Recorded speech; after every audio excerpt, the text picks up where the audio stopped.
ማለዳ የመጣ ስታነቃኝ። እንደምናደራችሁ ክቡራትና ክቡራን የምፅዓቱ አዋጅ ነጋሪ አገልግሎት አድማጮቻችን ሰላም ለእናንተ ይሁን። የማለዳ ቁርሳችንን አሁን ጀምረናል። አዘጋጅ እና አቅራቢ ፓስተር አለማየሁ ነሞ። መልካም ጊዜ ሆነላችሁ። ከሕይወት ምንጭ ውሃ ስታረካኝ። ሰላም ጤና ይስጥልን። እንደምናደራችሁ። ይህ በምፅዓቱ አዋጅ ነጋሪ አገልግሎት እየተዘጋጀ የሚቀርብ የማለዳ ቁርስ ፕሮግራማችን ነው። ወደ ዛሬው የማለዳ ቁርስ ፕሮግራም ከማለፋችን በፊት ይህንን ማለዳ የሰጠንን እግዚአብሔር አምላካችንና አባታችንን አብረን አመስግነን ወደ ዛሬው ማለዳ እናልፋለን። የዘላለም አምላክ እግዚአብሔር ሆይ በምሕረትህና በቸርነትህ በበጎነትህና በመልካምነትህ ሁሉ ስለረዳህን ስለደገፍከንና አቅም ጉልበት ስለሆንከን በኢየሱስ ክርስቶስ ስም እናመሰግንሃለን። አንተ ቸር መሐሪ ሩሩህ አምላክ ነህና ኖ ደግሞ እግዚአብሔር ሆይ በዕድሜ ላይ ዕድሜ በጸጋ ላይ ጸጋ በምሕረት ላይ ምሕረት አድርገህ ለዚች ማለዳ እንድንበቃ ዕድልን ስለሰጠህንና አንደበታችን ደግሞ አንተን እንዲያመሰግን ስለፈቀድክ በኢየሱስ ክርስቶስ ስም እናመሰግንሃለን። አንተ ታላቅ ኃያል ብርቱ አምላክ ነህ። ምሕረትህ ለዘላለም ነው። ቸርነትህ ለዘላለም ነው። በጎነትህ ለዘላለም ነው። መልካምነትህ ለዘላለም ነው። ዘላለም በእጆችህ ናቸው ያሉት፣ እኛ በፊትህ ነን። ጌታ እግዚአብሔር ሆይ በዚህ ማለዳ እግዚአብሔር ሆይ በጨለማ ያሉትን የሚቃትቱትን የሚጮሁትን ጌታ እግዚአብሔር ሆይ የመዳንን መንገድ የሚፈልጉትን ዓይኖቻቸውን ትከፍት ዘንድ ወደ ብርሃን ታወጣቸው ዘንድ የመስቀልህን ፍቅር ትገልጥላቸው ዘንድ በኢየሱስ ክርስቶስ ስም እንጠይቃለን። እነሆ በምሕረትህ እንድታስባቸው ከሃይማኖት እስራት እንድትፈታቸው እግዚአብሔር ሆይ አንተን በማወቅ ሕይወታቸው እንዲሞላ ፍቅርህን በመስቀል ላይ የሠራኸውን ያደረክላቸውን መረዳት እንዲችሉ ዓይኖቻቸውን ከፍተህ እንድታሳያቸው በኢየሱስ ስም ጠይቅሃለሁ። አባቴ ሆይ ኖ ደግሞ የታመሙ ይፈወሱ፣ ያዘኑ በደስታ ዘይት ይረስርሱ። የሐዘናቸው ምክንያት ከነሱ ላይ በኢየሱስ ክርስቶስ ስም የተቆረጠ ይሁን። የተጨነቁ ጭንቀታቸው ነፃ ይውጡ በኢየሱስ ክርስቶስ ስም። እጅህ ይዳሳቸው፣ እጅህ ያግኛቸው፣ እጅህ መልካሙቱን ነገር እንድታሳያቸው በኢየሱስ ስም በእነሱ ላይ እንድትሆን እጠይቅሃለሁ። አቤቱ እግዚአብሔር ሆይ ክብርን እንሰጥሃለን፣ ምስጋናን እንሰጥሃለን። ጌታ ሆይ የተለያየ ጥያቄ ይዘው በፊትህ የሚንበረከኩትን ያንተን ፊት የሚፈልጉ በዚህ ማለዳ ዓይኖቼ እንዲያያቸው እንድትራራላቸው እንድዳስሳቸው በኢየሱስ ስም ጸልያለሁ። ከሰለሞን የሚበልጥ እንቆቅልሽን የሚፈታ በዚህ አለ ተብሎ በቃልህ እንደተነገረ አንተ በዚህ አለ፣ ከኛ ጋር አለህ። እስከ ዓለም ፍጻሜ ላትለየን ከኛ ጋር አለ፣ ለዘላለም ከኛ ጋር አለ። እኔ ከእናንተ ጋር ነኝ እንዳልክ እግዚአብሔር ሆይ ጩኸትን የምትሰማ የምትመልስ አምላክ ነህና በኢየሱስ ስም ጩኸታቸው እንዲሰማ እንድትመልስላቸው መልካሙንም ነገር እንድታደርግ በኢየሱስ ክርስቶስ ስም እጠይቅሃለሁ። እነሆ ደግሞ ይህን ማለዳ ባርክልን፣ ቃልህን ባርክልን፣ በቃል መንፈስ ሕይወታችንን አንጸው። እግዚአብሔር ሆይ ትዳራችንን፣ አገልግሎታችንን፣ ኑሯችንን፣ ሥራችንን፣ ትምህርታችንን ዋቴበር ጌታ ሆይ ሁሉን በእጅ አሳልፈን እንሰጣለን። በኢየሱስ ጌታ ስም አሜን። እንግዲህ እየተመለከትን ያለነው የኤፌሶን መጽሐፍ ምዕራፍ 5 ነው። በትናንትናው ዕለት 19ና ቁጥር 20 ነበር ለመመልከት የሞከርነው። በዚህ በተለይ በቁጥር 19 ላይ በመዝሙርና በዝማሬ በመንፈሳዊ ቅኔ እርስ በራሳችሁ ተነጋገሩ፣ ለጌታ በልባችሁ ተቀኙ፣ ዘምሩ ካልን በኋላ ሁልጊዜ ስለ ሁሉ በጌታችን በኢየሱስ ክርስቶስ ስም አምላካችንንና አባታችንን ስለ ሁሉ ምን አድርጉ? አመስግኑ። ማመስገን መልካም ነገር ነው። ምስጋና የሚሰዋ እርሱ ያከብረኛል፣ ማዳኔንም የማሳይበት መንገድ በዛ ውስጥ አለ እንደሚል እግዚአብሔር ድብቅ ጦርን ለዮሳፍጥ እንዳስነሳለት ያስነሳለት ቸር ነውና ምሕረቱም ለዘላለም ነውና ልዑል እግዚአብሔርን አመስግኑ የሚሉ ጌጠኛ ልብስ የለበሱ መዘምራን ወጥተው በእግዚአብሔር ፊት ምስጋናቸውን በደረደሩ ጊዜ እግዚአብሔር ድብቅ ጦር አንስቶ ለእነርሱ እንደተዋጋላቸው እንደዚሁ ደግሞ እኛም ስናመሰግን እግዚአብሔር ይዋጋልናል። ምክንያቱም እግዚአብሔር ተዋጊ ነው። አንዳንድ ጊዜ እንዴት ነው ስለ ሁሉ ማመስገን የሚቻለው ብለው ሰዎች ጥያቄ ያነሳሉ። ጥያቄው ልክ ነው፣ እውነት ነው። ስለ ሁሉ አንዳንድ ጊዜ ስለ አንዳንድ ሰዎች ማመስገን ሊከብድ ይችላል። ስለ አንዳንድ ነገር ማመስገን ሊከብድ ይችላል። ግን በቃ እግዚአብሔር ይህንን ሲለን በዛ ውስጥ ለእኔና ለእናንተ የሚሰራው ነገር ስላለ ነው፣ የሚያደርገው ነገር ስላለ ነው። በሁሉ አመስግኑ፣ ስለ ሁሉ አመስግኑ የሚለን እንዴት ነው? ስለ ክፉ ማመሰግነው? ክፉን እኮ በመልካም የሚለውጥ አምላክ አለ።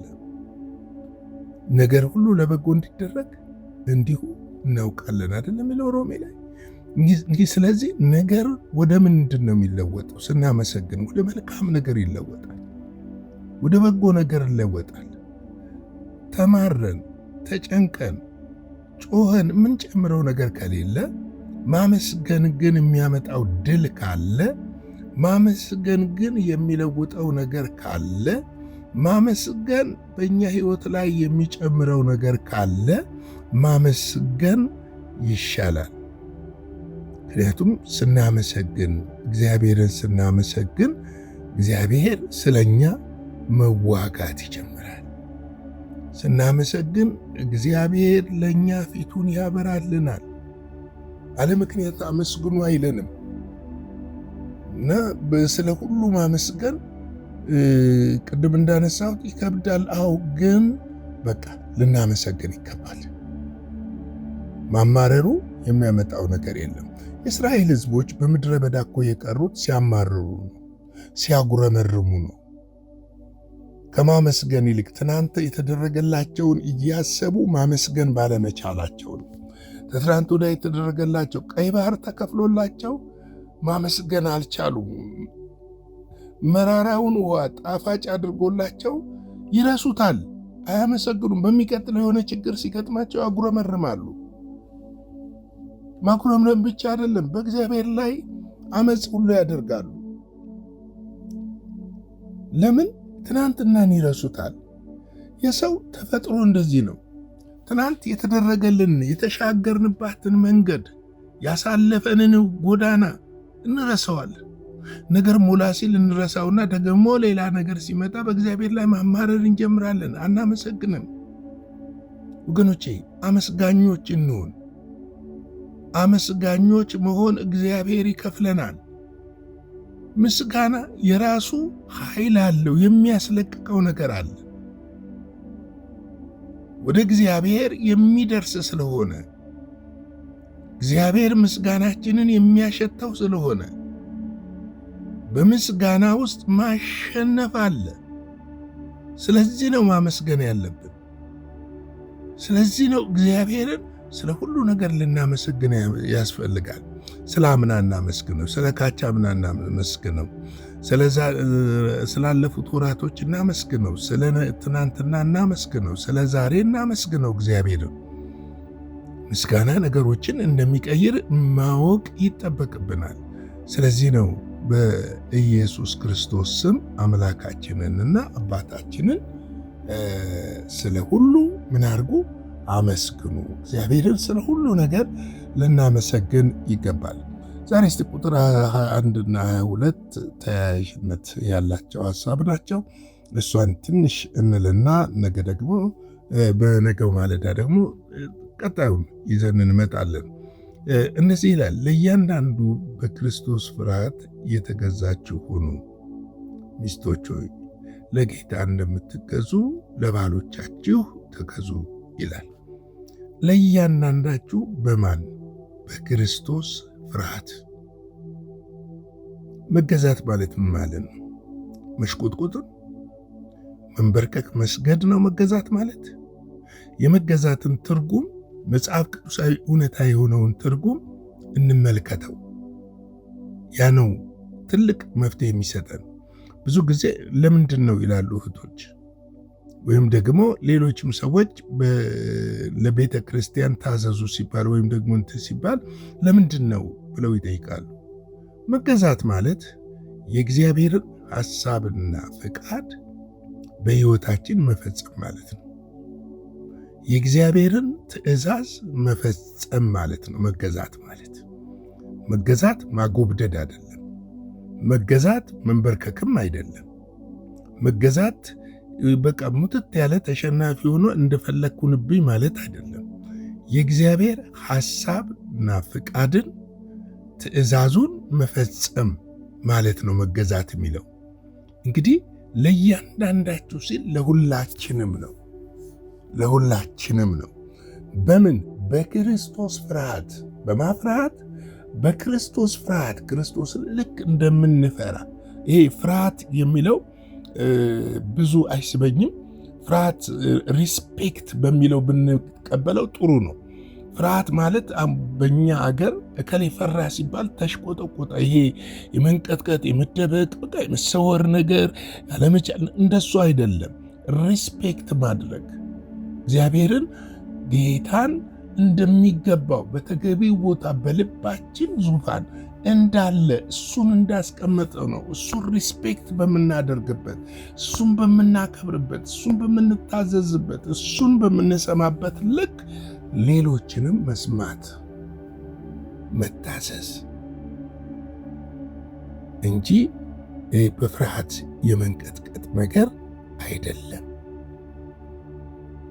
ለእያንዳንዱ በክርስቶስ ፍርሃት ያንን ስናደርግ የእግዚአብሔር ሐሳብ በሕይወታችን መስራት ይጀምራል። ብዙ ጊዜ እህቶቻችን እችን ቃል አይወዷትም። ትርጉሙ በተዛባ መልኩ ስለሚነገረን ነው። ሚስቶች ሆይ ለጌታ እንደምትገዙ ለባሎቻችሁ ተገዙ ሲል ጌታን እንደምትወዱት፣ ጌታን እንደምታከብሩት፣ ጌታን እንደምትታዘዙት፣ ጌታን እንደምታዳምጡት፣ ጌታን እንደምትሰሙት፣ ለጌታ ሕይወታችሁን አሳልፋችሁ እንደሰጣችሁ እንደዚሁ ለባሎቻችሁ አሳልፋችሁ ስጡ ማለት ነው። መገዛት ማለት ይደብድብሽ፣ ይቀጥቅጥሽ፣ የሆነ ነገር ያደርግሽ ማለት አይደለም። አይደለም። አንዳንድ ሰዎች ተገዢ ብለዋል፣ ተገዢ ይላሉ። ኖ እንደዛ አይደለም። የመጽሐፉ ሐሳብ የሚለው ልክ ለጌታ እንደምትገዙ ስል ጌታ እንዴት ነው የምንገዛው? ለጌታ ጨካኝ እንደሆነ እያሰብን ነው እንደምንገዛው? ይደበድበናል ብለን ነው የምንገዛው? ወይም ደግሞ ይገለኛል ብዬ ነው? ስለምወደው ነው። ፍቅሩ ልቤ ውስጥ ስለገባ ነው። ሕይወቴን ስለታደገ ነው። ከጨለማ ወደ ብርሃን ስላወጣኝ ነው። ሞቴን ስለወሰደልኝ ነው። ዕዳዬን ስለከፈለልኝ ነው። መልካምነቱን በዘመኔ ስላሳየኝ ነው። ከምንም በላይ ለዘላለም ከእርሱ ጋር እንድሆን ከዘላለም ሞት ስለታደገኝ ነው። በዚህ መንፈስ ነው መጽሐፍ ቅዱሳችን የሚናገረው። በዚህ መንፈስ ነው ልንቀበል የሚያስፈልገው። ለእያንዳንዳችሁ በክርስቶስ ፍርሃት የተገዛችሁ ሁኑ ሲለን እንደው እያንዳንዳችሁ እየተንቀጠቀጣችሁ እየተደበቀ እንደዛ አይደለም። ፍርሃት የኛ የቃሉ ትርጉም እንደዛ ስለሚያሰጠው ነው። ነገር ግን በዚህ ላይ የሚለው ስለማክበር ነው፣ ስለመታዘዝ ነው፣ ስለማዳመጥ ነው፣ ስለመውደድ ነው፣ የእርሱን ፍቃድ ስለማድረግ ነው የሚናገረው። እንግዲህ ለዛሬ ማለዳ ይህንን ካልኩ ነገ በቀጣዩ ክፍል እንገናኛለን። ላይክ፣ ሼር፣ ሰብስክራይብ እያደረጋችሁ አገልግሎታችንን ደግሞ በፈቀዳችሁት በወደዳችሁት በንግድ ባንክ አካውንታችን ስክሪኑ ላይ በምታገኙት ያቅማችሁን ደስ ያላችሁን ድጋፍ እንድታደርጉ በጌታ ፍቅር እጠይቃለሁ። አጭር ጸሎት እንጸልይና የዛሬውን የማለዳ ቁርስ በዚሁ እንግታ። የዘላለም አምላክ እግዚአብሔር ሆይ ስለዚህ ማለዳ ስለ ምሕረትህ፣ ስለ ቸርነትህ፣ ስለ በጎነትህና ስለ መልካምነትህ ሁሉ ክብር ምስጋና ከዘላለም እስከ ዘላለም ለታላቁ ስምህ ይሁን። ስለ ሁሉ ነገር እናመሰግናለን። በእውነትና በመታዘዝ ላንተ እውነተኛ የሆነ መገዛት እንድናደርግ ጸጋህ እንዲበዛልን እና ኃይልን እንድታስታጥቀን በኢየሱስ ክርስቶስ ስም እንጠይቃለን። ሁሉን በእጅ አሳልፈን ሰጠን። ከክፉ ሁሉ ጠብቀን፣ በደም ሸፍነን፣ ቀሪውን ጊዜ ባርክልን። በኢየሱስ ጌታ ድንቅ ስም አሜን።